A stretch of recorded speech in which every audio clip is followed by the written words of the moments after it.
The silver tray in Elena Sterling's hands rattled, a rhythmic, metallic tapping that betrayed the terror coursing through her veins. Behind her, the industrial kitchen of the Gilded Lily was a tomb of silence. In front of her, through the swinging double doors, the dining room had turned into a slaughterhouse. The man slumped in booth 4 wasn't just a customer, he was Julian Vane, a name whispered in the dark corners of the city to make grown men tremble. Now, he was bleeding out, a jagged piece of glass embedded in his throat while 3 men in tailored suits leveled suppressed pistols at his head. Elena didn't think. She didn't run. Her heart hammered against her ribs like a trapped bird, her palms slick with cold sweat. She kicked the doors open. "Get away from him," she screamed, her voice cracking but fierce. She didn't have a weapon. She had a heavy, ceramic pitcher of boiling hot coffee and a jagged steak knife she'd grabbed from the prep station. Before the nearest gunman could pull the trigger, Elena hurled the scalding liquid. A howl of agony ripped through the room. She lunged, not away from the danger, but directly into the line of fire, shielding the dying man with her own small body.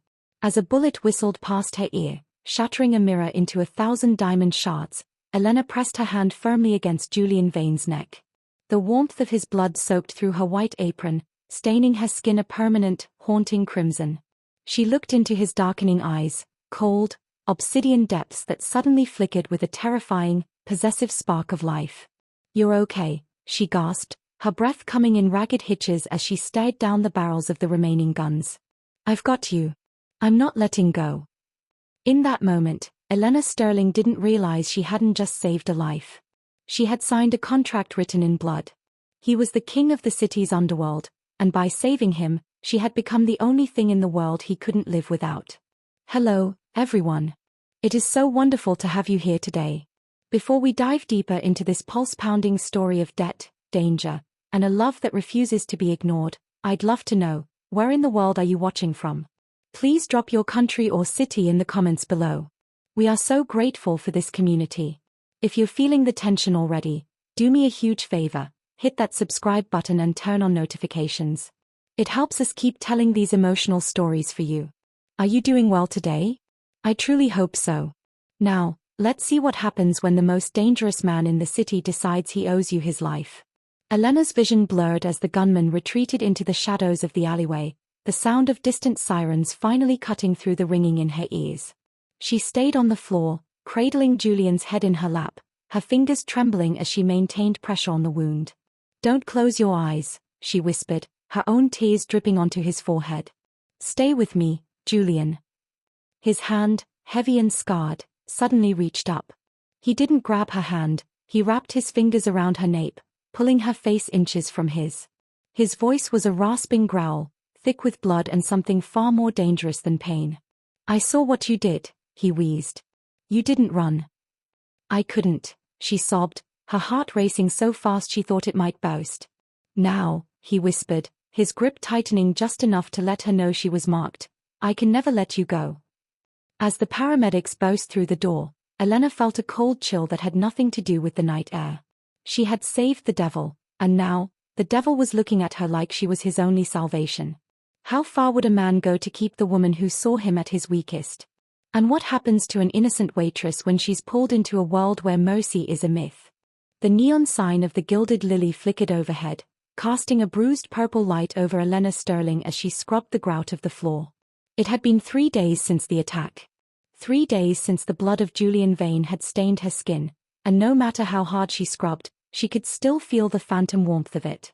Elena wasn't a hero by choice, she was a survivor by necessity. At 24, her deepest desire was simple: stability. She grew up in a series of foster homes, moving through life like a ghost, never owning anything that didn't fit into a single duffel bag. Her greatest fear wasn't death, it was being forgotten. It was the idea of disappearing and leaving no ripple in the water. That was why she had stayed that night. Not because she knew who Julian was, but because she couldn't bear the thought of someone dying alone in a booth while the world went on outside. "Elena, honey, you're going to rub the floor raw," a gravelly voice called out. Elena looked up, her hair escaping her ponytail in frantic, dark wisps. Standing there was Clara Miller, the owner of the diner and the closest thing Elena had to a mother. Clara was a woman of 60 with skin like weathered leather and a heart of pure gold. She walked with a limp, a reminder of a past she never talked about, and she looked at Elena with a mixture of pride and pure, unadulterated terror. "I have to get it clean, Clara," Elena whispered, her hands trembling. "If I don't get the stains out, I'll see them every time I take an order." Clara sat heavily in the booth adjacent to the one where Julian had nearly bled out. "It's not the floor I'm worried about, child. It's who's been standing outside for the last hour." Elena's heart skipped a beat. She looked toward the large front window. Parked across the street was a black sedan with windows so dark they looked like voids in the fabric of the city. It hadn't moved. It didn't have a license plate. It just watched. "They haven't approached me," Elena said, trying to convince herself as much as Clara. "The police took my statement. They said it was a gang hit. They said I was just a witness." "You weren't a witness, Elena. You were an intervention," Clara said, her voice dropping to a low, urgent hum. "Men like Julian Vane don't have witnesses. They have enemies, and they have debts. And right now, he owes you his life. In his world, that's a debt that never gets paid off. It just gets collected." Elena felt a cold lump form in her throat. She thought of her small apartment 3 blocks away, the one with the leaky faucet and the collection of thrift books that made her feel like she finally had a home. She thought of her dream to save enough money to go back to school for nursing. She wanted to heal people, not be the reason they were hunted. Suddenly, the diner door chimed. The sound, usually a cheerful announcement of a customer, felt like a gunshot in the silent room. A man stepped in. He wasn't Julian. He was younger, perhaps 30, with sharp, fox-like features and a suit that cost more than Elena made in a year. This was Thomas Thorne, Julian's right-hand man and the cleaner for the Vane Empire. He didn't look like a criminal, he looked like a CEO, which made the coldness in his eyes even more terrifying. "Miss Sterling," Thomas said, his voice as smooth as silk. He didn't wait for an invitation. He sat down and placed a thick, cream-colored envelope on the table. "Mr. Vane has been discharged from the private clinic. He's recovering, but he finds himself unable to sleep." Elena clutched her cleaning rag. "I'm glad he's okay. He doesn't owe me anything. I just did what anyone would do." Thomas tilted his head, a ghost of a smile touching his lips. "Actually, Miss Sterling, most people would have run. Most people would have let him die and then robbed his pockets. You, however, stayed. You shielded him. You fought." He leaned forward, his eyes locking onto hers. "Mr. Vane is a man of very specific tastes. He finds loyalty to be the rarest currency in this city. And he's decided that you are the most valuable thing he's ever found."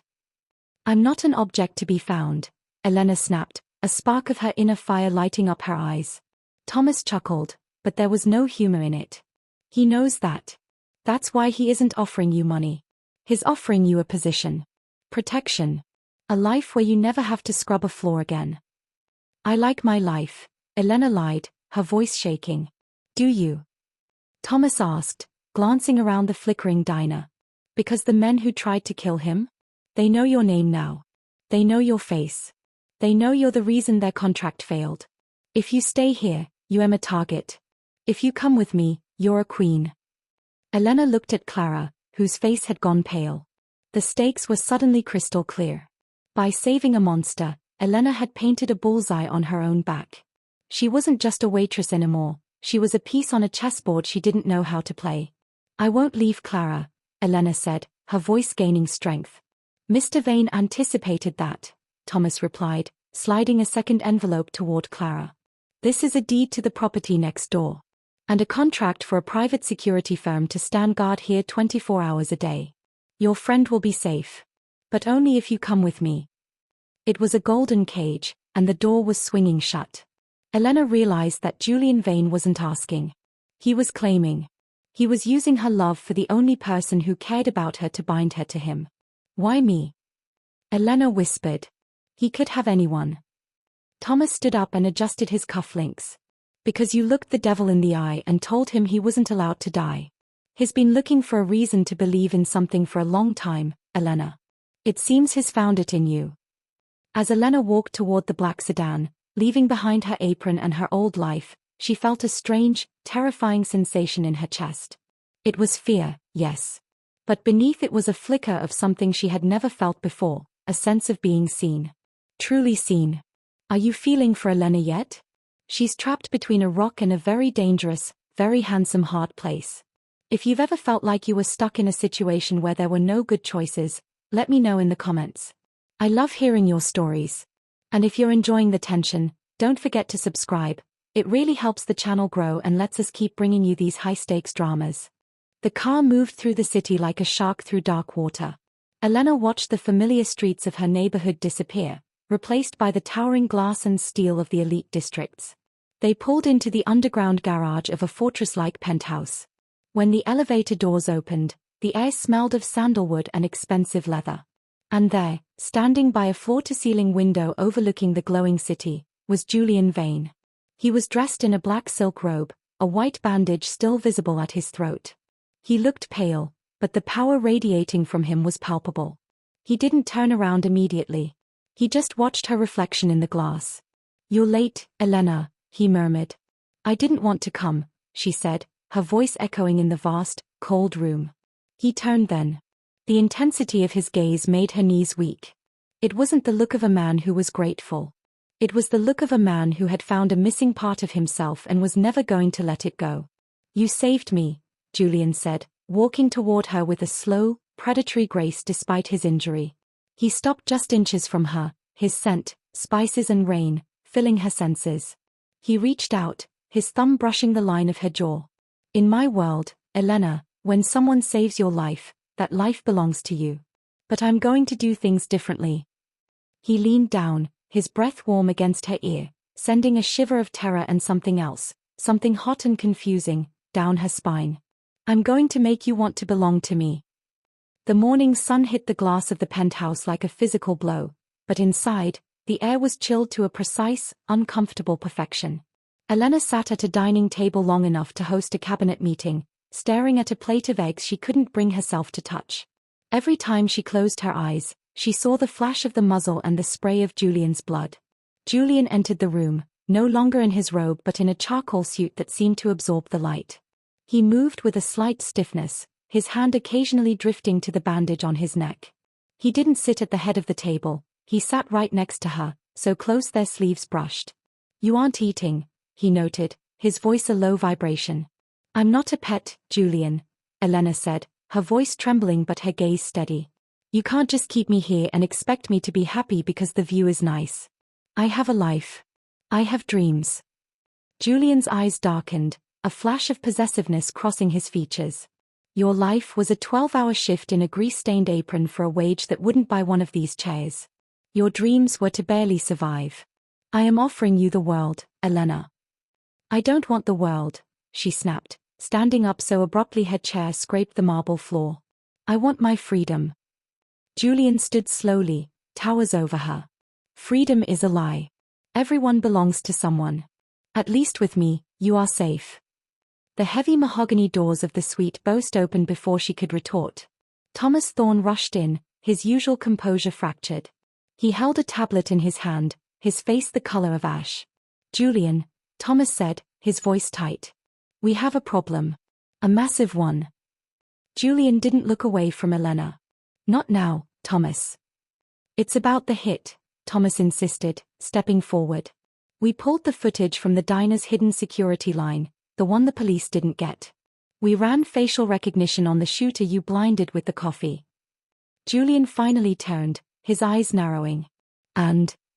"It wasn't a rival family, Julian," Thomas whispered, glancing nervously at Elena. "The shooter was Elias Sterling." The world seemed to stop spinning. Elena felt the blood drain from her face so fast she had to grab the edge of the table to keep from collapsing. "What?" Elena gasped, her voice barely a thread. "No. That's impossible. My brother has been missing for 5 years. He's dead. The police said he drowned."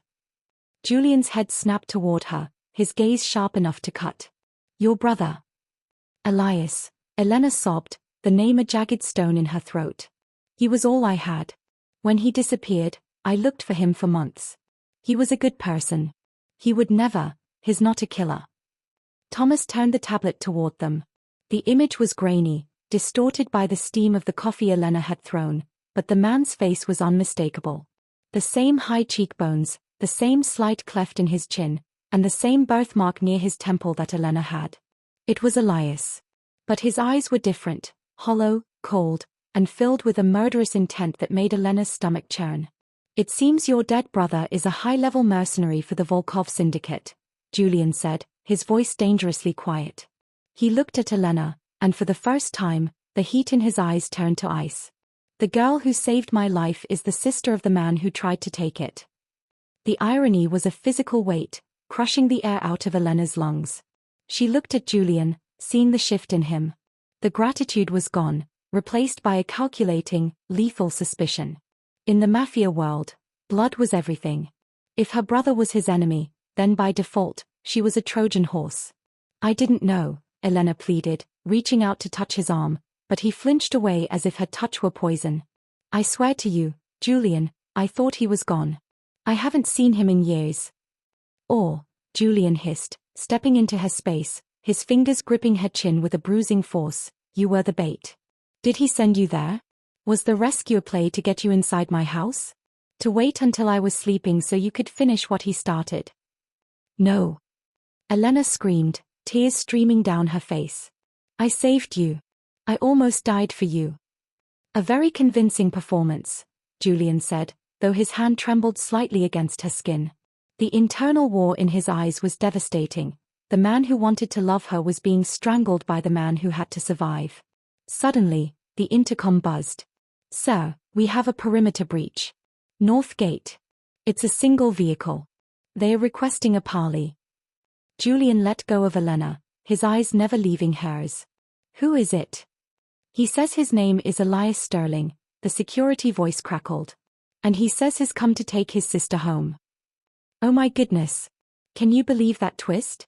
Elena's long-lost brother is the very man who tried to kill the man she's falling for. Talk about a nightmare. If you're as shocked as I am, tell me in the comments, did you see that coming? And please, if you want to see how Elena navigates this impossible choice, make sure you've subscribed. We're just getting started." Julian turned to Thomas. "Bring him up. But strip him of everything. If he breathes wrong, kill him." He then turned back to Elena. He didn't look angry anymore, he looked haunted. He walked over to a drawer and pulled out a small, sleek pistol, sliding it across the table toward her. "When he walks through those doors, Elena, you're going to have a choice," Julian said, his voice a ghost of a whisper. "You can go with the brother who abandoned you and tried to murder me. Or you can stay here with the man who will protect you from the world, including him." "Julian, please. Pick up the gun, Elena," he commanded. "Because if he's here for a parley, it's not to talk. It's to see if I'm weak enough to let you go. And I need to know whose side you're really on." The elevator dinked. The doors slid open. A man stepped out, dressed in tactical gear, a scar running down the side of the face Elena used to kiss goodnight when they were children. Elias Sterling looked at his sister, and for a fleeting second, the coldness in his eyes shattered. "Elena," he breathed. "Elias," she whispered, her hand hovering over the cold steel of the gun on the table. Between her was the brother she had mourned and the monster who had become her world. The silence in the room was a ticking bomb, and the fuse had just run out.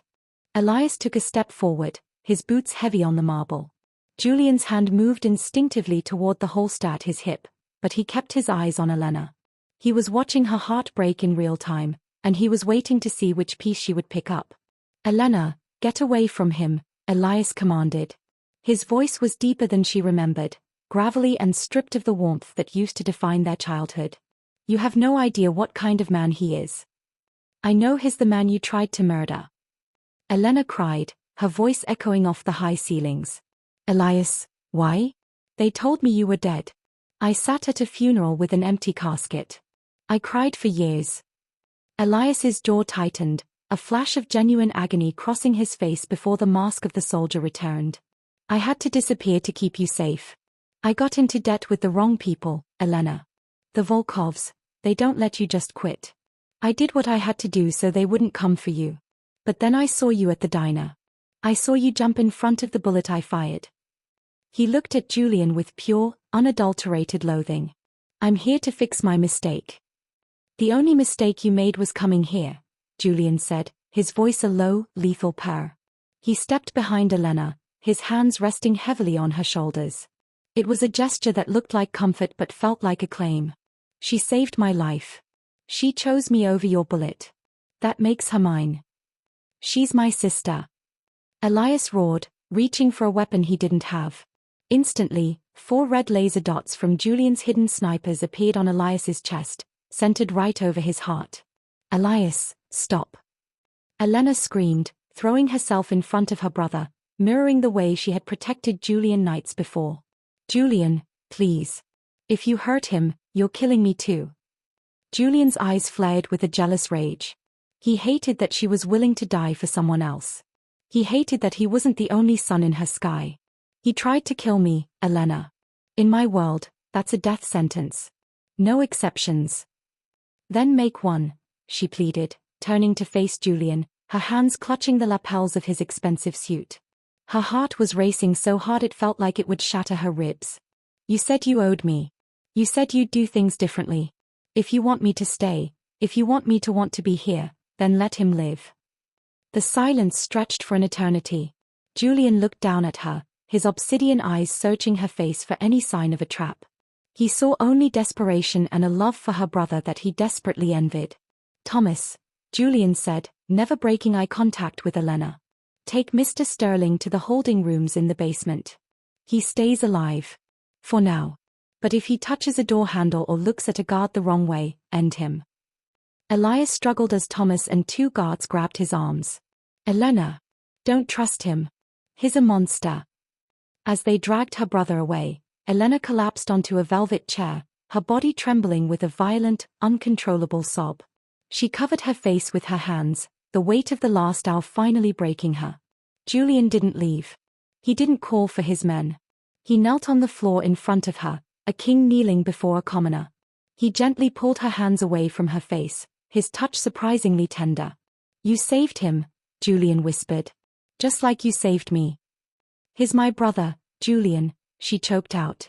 He's all the family I have left. Not anymore, Julian said, his voice thick with a strange, dark emotion. You have me. I will be your brother, your protector, your husband, your God. I will be everything you need so that you never have to look for anyone else again.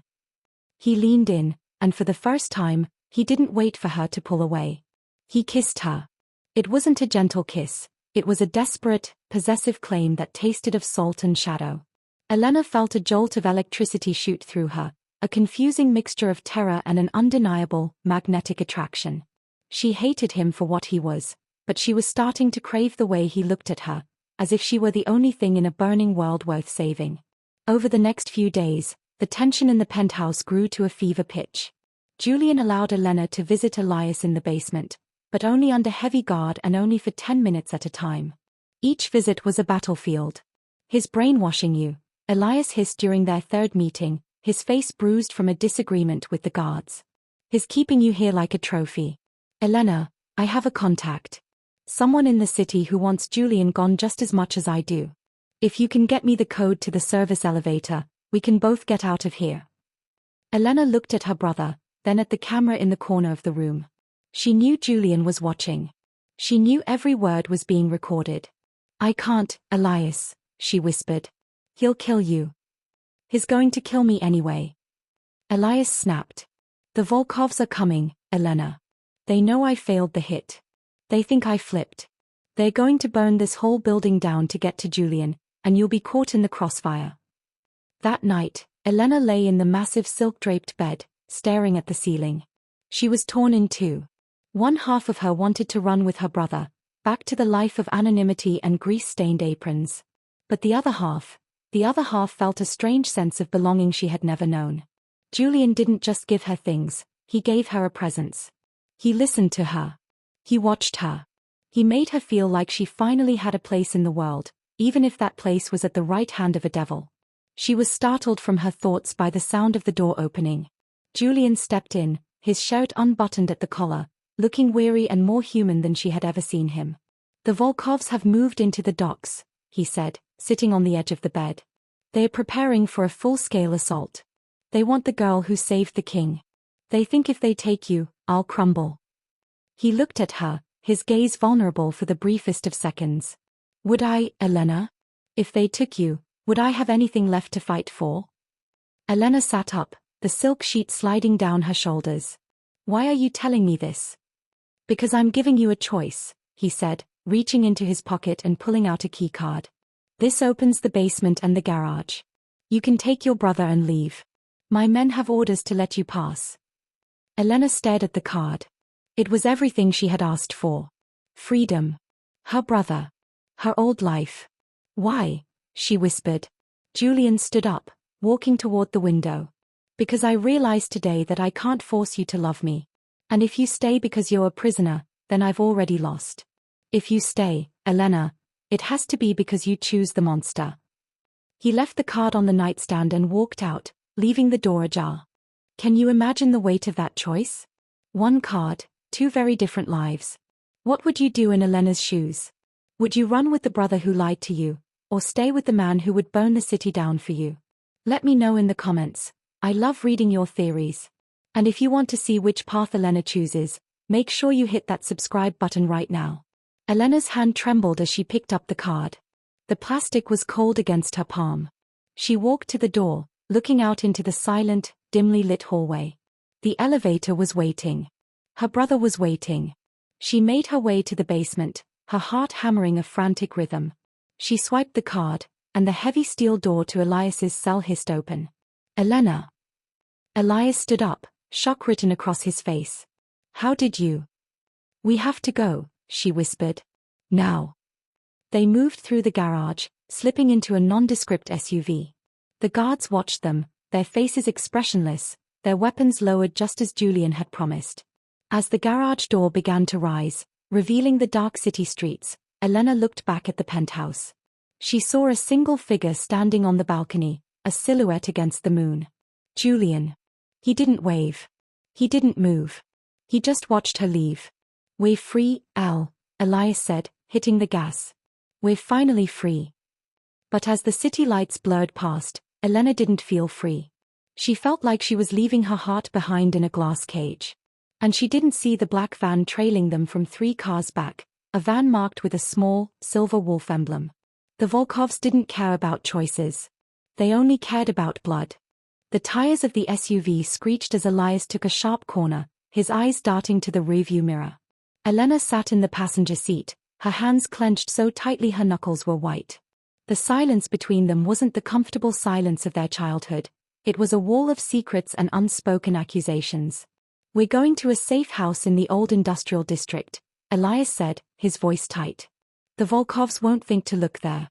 I have a contact, someone who's been helping me from the inside. Helping you? Elena asked, her voice hollow. Elias, you're a mercenary. You're working for people just as bad as Julian. Maybe worse. I'm doing what I have to do to survive. Elias snapped, the facade of the protective brother slipping. You think Julian Vane is some misunderstood romantic? He's a butcher, Elena. He's used you as a shield from the moment you walked into that diner. The safe house was a decaying warehouse on the edge of the river, smelling of rust and stagnant water. As they climbed the stairs to a small, fortified loft, Elena felt a mounting sense of dread. Something didn't feel right.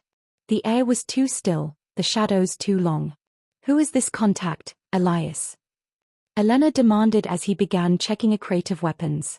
How did you get the money to disappear 5 years ago? How did you really find me?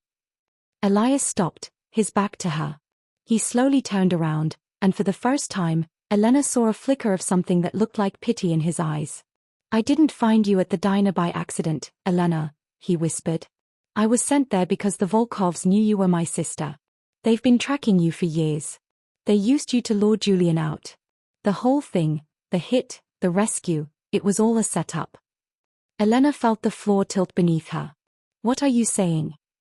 Julian Vane didn't just happen to be at your diner, Elias said, stepping closer. He was there because he received an anonymous tip that I, the man who supposedly killed his father, was going to be there. He went there to kill me. He didn't care about a waitress. Elena's breath hitched. His father? You told me you were in debt. I was the trigger puller, Elena. I was the one who ended the Vane dynasty 10 years ago, Elias roared. Julian has been hunting me ever since. He didn't keep you in that penthouse because he loved you. He kept you because you were the only way to draw me out of hiding. He used you as live bait.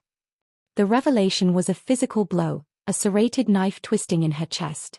Every tender moment, every look of vulnerability from Julian, every whispered promise of protection, it was all a lie. He hadn't been captivated by her bravery, he had been calculating her value as a hostage. Suddenly, the door to the loft was kicked open. But it wasn't Julian's men. A tall, thin man with a shock of white hair and a military bearing stepped in, followed by a dozen armed soldiers. He wore a silver wolf pin on his lapel. This was Viktor Volkov, the patriarch of the rival syndicate. "Well done, Elias," Viktor said, his voice like dry parchment. "You brought her right to us." Elena backed away, her heart hammering against her ribs. She looked at Elias, waiting for him to raise his gun, to defend her, to say it was a mistake. But Elias didn't move. He lowered his head, refusing to meet her eyes. "Elias," she whispered, the word a plea. "They have my daughter, Elena," Elias said, his voice breaking. "I have a 5-year-old girl you've never met. They told me if I brought you to them, if I used you to lead Julian into a trap, they'd let her go. You traded me." Elena's voice was a ghost of a sound. "Your own sister." "Julian is coming for you," Viktor said, a cold, predatory smile spreading across his face. "He's already tracked the SUV. He thinks he's coming to rescue his queen. He doesn't know that this warehouse is rigged with enough C4 to level a city block. He'll walk through that door, and the vain empire ends in a ball of fire." Viktor walked over to Elena and grabbed her by the hair, forcing her to look at a monitor on the wall. It showed the perimeter of the warehouse. A fleet of black sedans was screaming toward them, led by a car Elena recognized instantly. Julian was coming.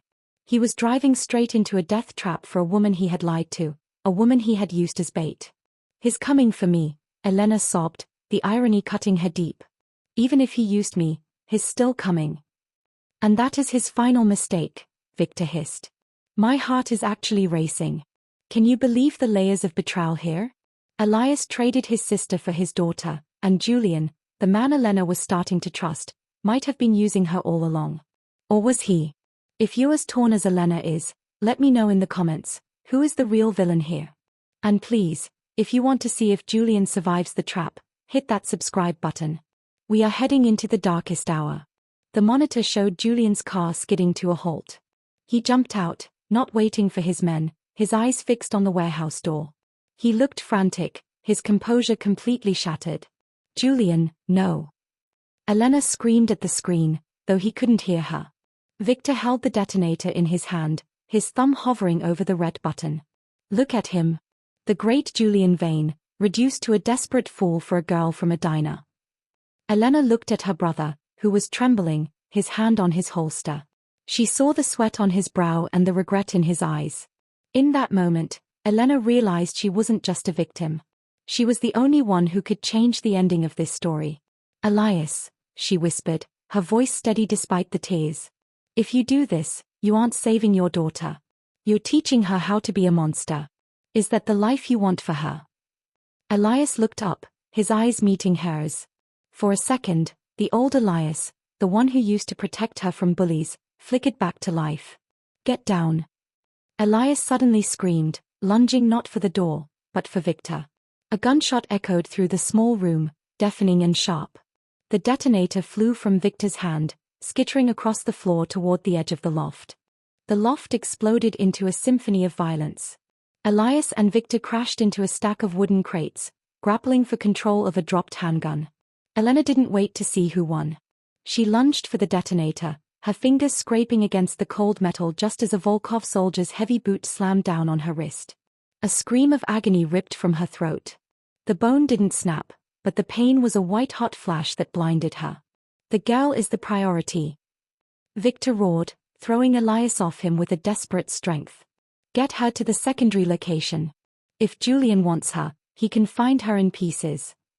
Before Elena could catch her breath, she was hoisted up by her hair and dragged toward the back exit. She caught a final glimpse of her brother. Elias was pinned to the floor, a soldier's knee in his back, his face blooded and defeated. He had tried to be a hero too late, And now, he was just another casualty of the war he had started. Julian.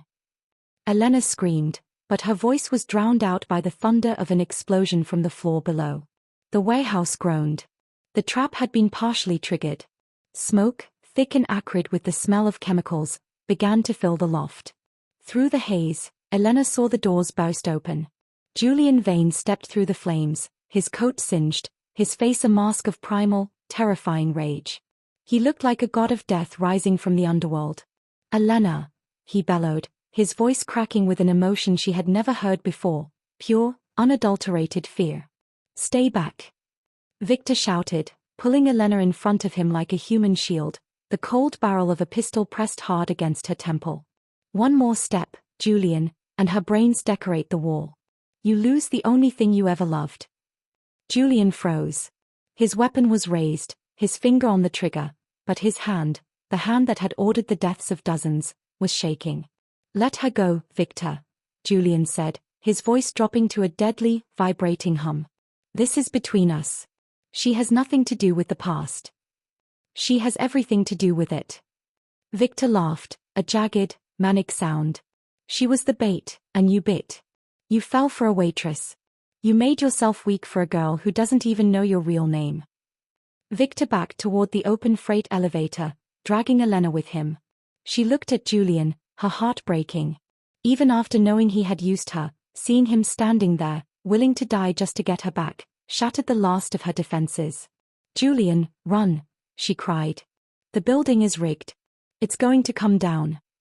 "I'm not leaving without you," Julian whispered, his eyes locking onto hers. In that gaze, there was no more manipulation, no more calculation. There was only the truth. He would rather burn in this building with her than live a single day without her. But the world had other plans. With a deafening roar, the center of the warehouse floor collapsed. A support beam, weakened by the C4, snapped and crashed down between Julian and the elevator. A wall of fire erupted, a towering inferno of orange and red that separated them. "No!" Julian screamed, diving toward the flames, but his own men tackled him, dragging him back as the ceiling began to rain debris. "She's gone, boss. We have to move." Thomas Thorne's voice echoed through the chaos. Elena felt the freight elevator jerk downward. She watched through the iron grate as Julian's silhouette was swallowed by the smoke and fire. She was alone. Her brother was a traitor, the man she loved was buried in an inferno, and she was in the hands of a man who saw her as nothing more than a bargaining chip.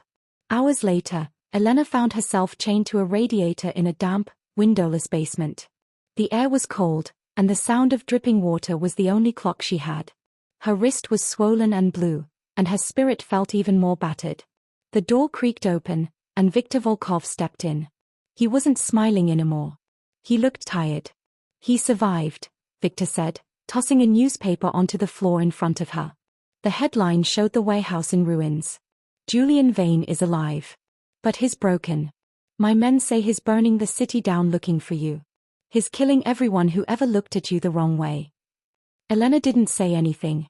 She just closed her eyes, a single tear tracing a path through the soot on her cheek. "But he won't find you here," Viktor continued, leaning down to her level. "Because tonight, I'm sending a message. I'm going to send him a video of you. And then, I'm going to kill you while he watches. I want him to know what it feels like to lose everything." He grabbed her chin, forcing her to look into the camera his assistant was holding. "Say goodbye, Elena. Tell him you hate him for what he did to you." Elena looked into the lens. She thought of the diner.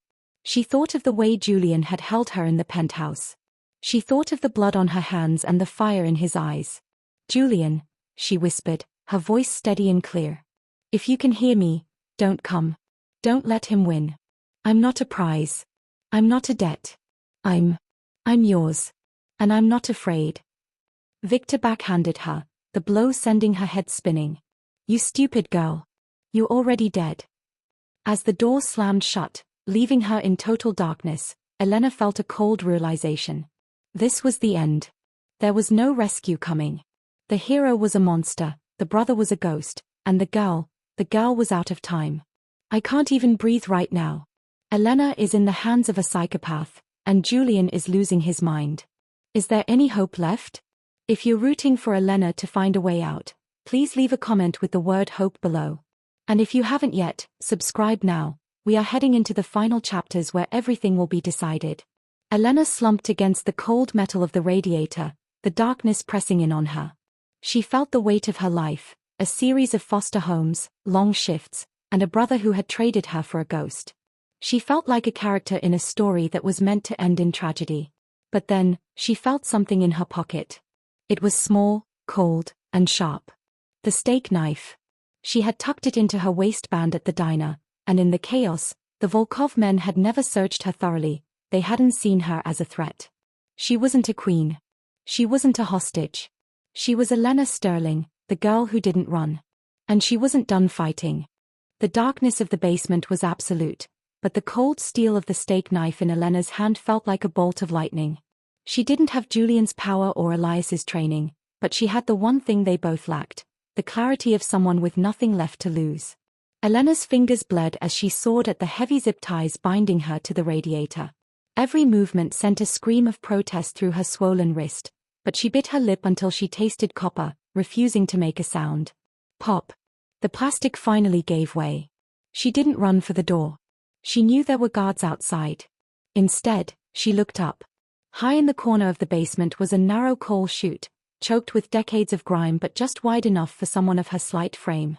She climbed, her fingernails clawing at the stone walls, her breath coming in shallow, terrified hitches. As she crested the top and tumbled out into the freezing night air, she didn't see a wasteland. She saw a chance. She was in the heart of the old shipping yards. And in the distance, the sky was glowing orange. Julian was here. He wasn't just looking for her, he was tearing the district apart. Elena began to run, her feet stumbling over the uneven gravel. She had to reach him before he walked into another ambush. She had to tell him that the bait was no longer on the hook. Suddenly, a hand clamped over her mouth, dragging her into the shadow of a rusted shipping container. Elena thrashed, bringing the steak knife up, but a familiar voice hissed in her ear. "Elena. It's me. It's Elias." She froze. Her brother looked like a ghost. His left arm hung limp at his side, and his face was a tapestry of bruises. He looked at her not with the coldness of a mercenary, but with the desperation of the boy she used to share cereal with. "Don't touch me," she whispered, her voice trembling with a fury that surprised even her. "You sold me, Elias. You gave me to a man who wanted to film my death." "I know," Elias choked out, tears carving tracks through the soot on his face. "I thought I could save my daughter. But the Volkovs, they never had her, Elle. It was a lie. They killed her mother years ago.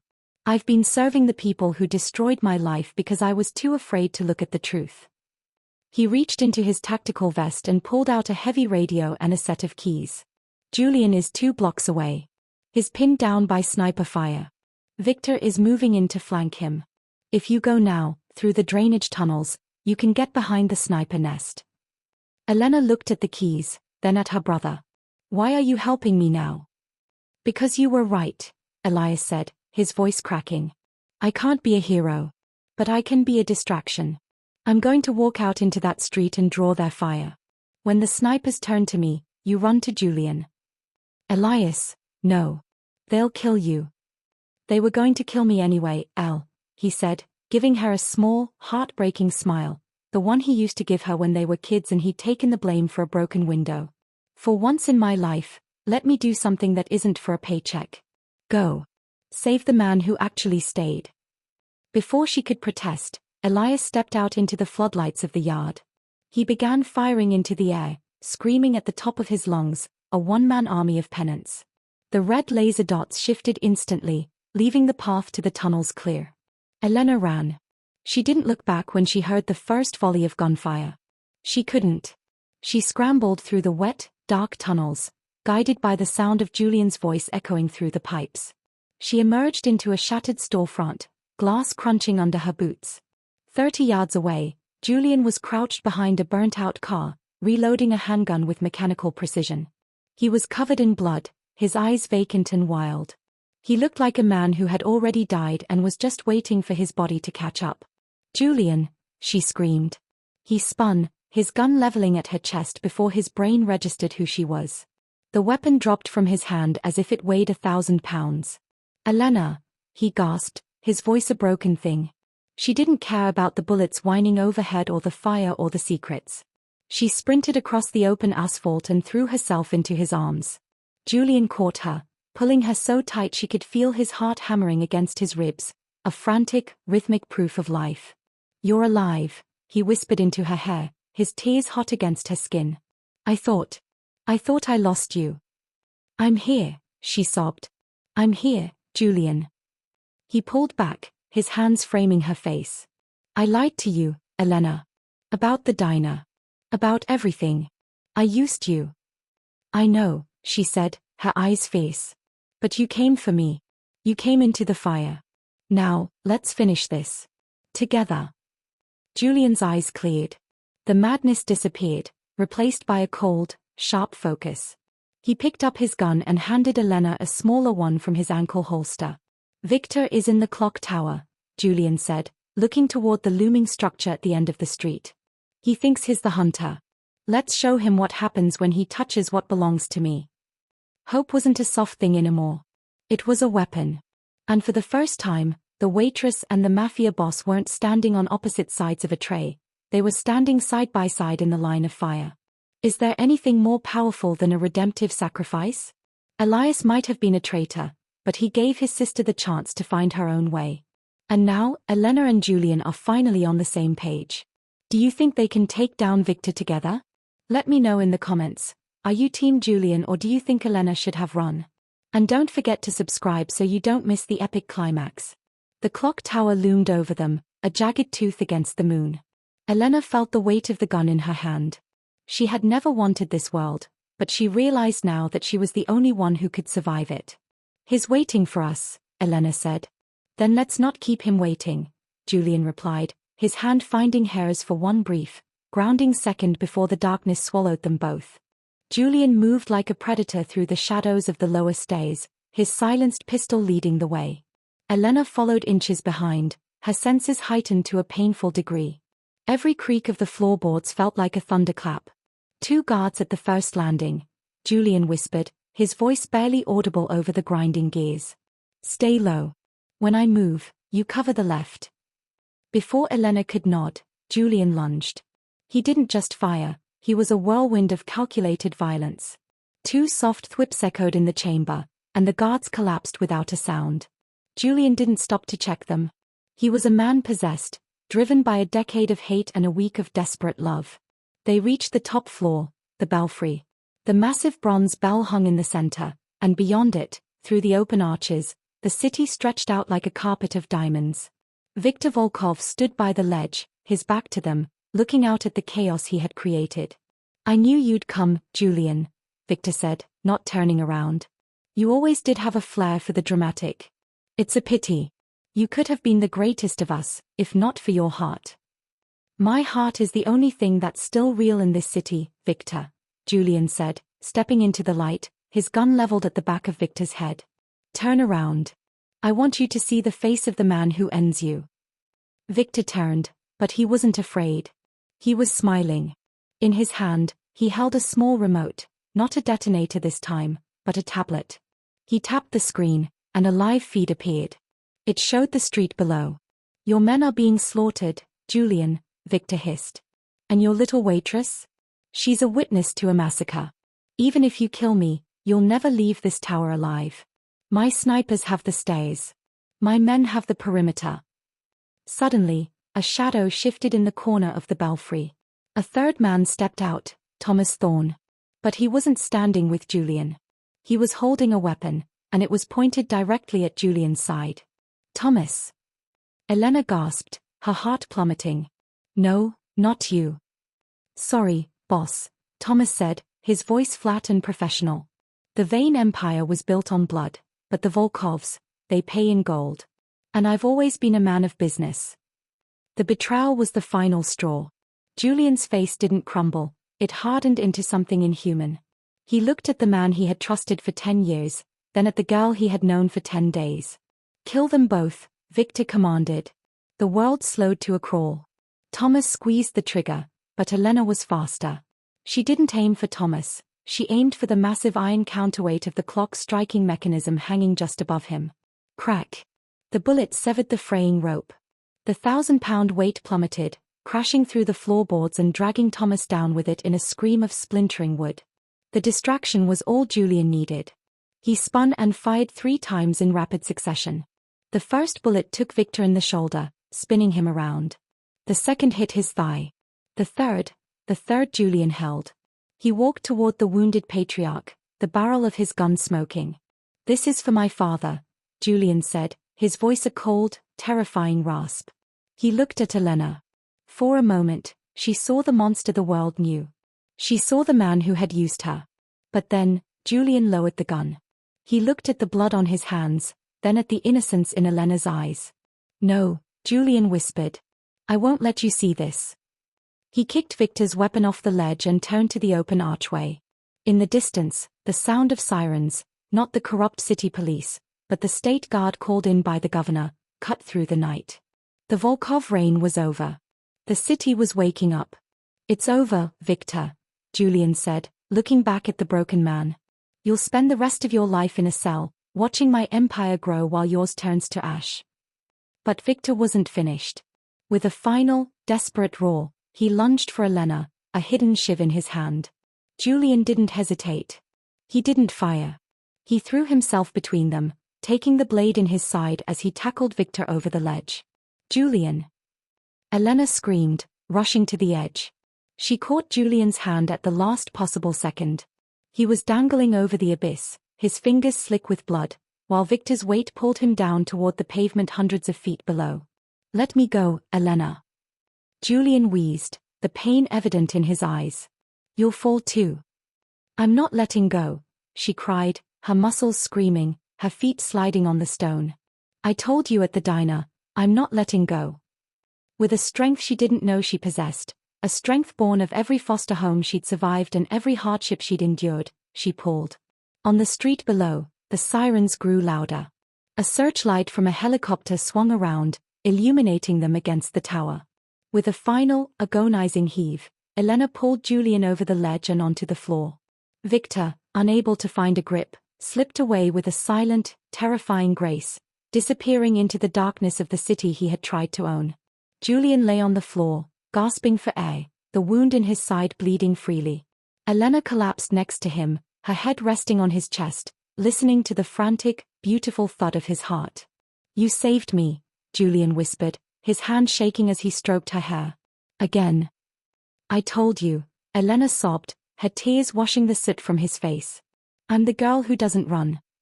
In the distance, the sun began to peek over the horizon, painting the sky in shades of gold and hope. The nightmare was over. The debt was paid. And for the first time in his life, Julian Vane wasn't looking for an enemy. He was looking at his future.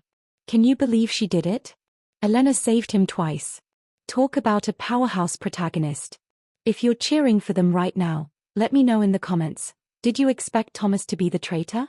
And please, if you want to see the emotional, heartwarming conclusion to this epic journey, hit that subscribe button one last time. We're ending on a high note. Julian reached out, his fingers intertwining with hers. "I'm going to spend the rest of my life earning the breath you just gave me, Elena." "You don't have to earn it, Julian," she whispered. "You just have to be the man I saw in the fire." As the medics ascended the stairs, the king and the waitress sat in the ruins of a clock tower, watching the world begin again. The dust has settled, the fires have been extinguished, and the city is finally breathing again. Elena and Julian have traveled through hell and back, and now it's time to see the life they've built from the ashes. 6 months later, the morning air in the coastal town of St. Jude was sweet with the scent of jasmine and salt. The Gilded Lily was no longer a greasy diner in a dark alleyway. It was a bright, airy cafe overlooking the ocean, its walls decorated with local art and shelves of the thrift books Elena loved so much. Elena stood behind the polished oak counter, no longer wearing a stained apron, but a simple, elegant sundress. She wasn't just a waitress anymore, she was the owner. She had used the clean funds Julian had set aside for her, not as a bribe, but as a gift, to build a sanctuary for people who needed a second chance. Clara Miller was there, too, sitting in her favorite corner booth, laughing as she taught a young girl from the local orphanage how to fold napkins into swans. The security guards Julian had promised were still there, but they wore soft linen shirts and smiled at the customers. They weren't a cage, they were a shield. The bell above the door chimed, a light, musical sound. Julian Vane stepped inside. He didn't look like the god of death who had stormed the warehouse. He wore a simple white shirt, the top buttons undone to reveal the faint, silver scar at his throat, a badge of the night his life truly began. His obsidian eyes, once cold and calculating, now softened the moment they landed on Elena. "You're late for your shift," Elena teased, a playful spark in her eyes that had replaced the terror of the past. "I got held up at the foundation," Julian said, walking behind the counter and wrapping his arms around her waist. He kissed the top of her head, a gesture of pure, unhurried affection. The Vane Empire was being dismantled, piece by piece, transformed into the Vane Foundation, a multi-million-dollar organization dedicated to finding missing children and supporting victims of organized crime. Julian was still a man of power, but that power was now a force for healing. "How is he?" Elena asked, her voice dropping to a tender whisper. "The doctors say he's making progress," Julian replied. In a quiet rehabilitation center a few miles away, Elias Sterling was learning to walk again. He had survived the shootout in the shipping yards, though he would always carry the physical and emotional weight of his choices. He and Elena spoke every Sunday. It wasn't the same as their childhood. The trust was a bridge they were still building, but the bridge was there. He was finally free from the Volkovs, and for the first time, he was living for himself. Julian pulled a small, velvet box from his pocket and placed it on the counter between them. He didn't open it yet. He just looked at Elena with a vulnerability that still took her breath away. "Elena," he murmured. "For a long time, I thought the only way to keep something was to chain it down. I thought loyalty was something you bought or forced. But you showed me that the only thing worth having is what is given freely." He opened the box. Inside was a ring, but not a diamond. It was a simple band of gold, inset with a small, raw piece of ceramic, a shard from the coffee pitcher Elena had thrown that night in the diner. "You saved me from the world, and then you saved me from myself," Julian said, his voice thick with emotion. "I don't want to own you. I just want to walk beside you. Will you stay? Not because you have to, but because you choose me." Elena looked at the shard of ceramic, a reminder of her bravest moment and her greatest love. She reached out, her fingers trembling as she slid the ring onto her finger. "I already chose you, Julian," she whispered, pulling him into a kiss that tasted of sunlight and new beginnings. "I chose you in the fire. I'm choosing you in the light."